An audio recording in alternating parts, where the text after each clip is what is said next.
மகள் பவதாரணி உடல் நல்லடக்கத்திற்காக தேனி செல்வதற்காக இசையமைப்பாளர் இளையராஜா மதுரை விமான நிலையம் சென்றடைந்துள்ளார்.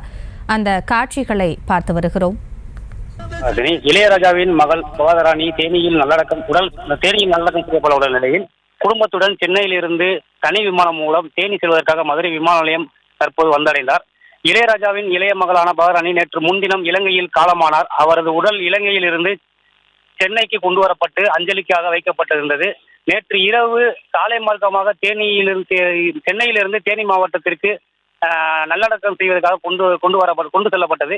இந்த நிலையில் இன்று இறுதி சடங்கில் பங்கேற்பதற்காக சென்னையிலிருந்து தனி விமானம் மூலம் இளையராஜா, அவரது மகன் யுவன் சங்கர் ராஜா உள்ளிட்ட குடும்பத்தினர், நண்பர்கள் என 20க்கும் மேற்பட்டோர் சென்னையிலிருந்து இன்று மதுரை விமான நிலையம் வந்தடைந்தனர். அதைத் தொடர்ந்து இங்கிருந்து சாலை மார்க்கமாக தேனி புறப்பட்டு சென்றனர். செய்திகளை உடனுக்குடனும் துல்லியமாகவும் தெரிந்து கொள்ள சப்ஸ்கிரைப் பண்ணுங்க.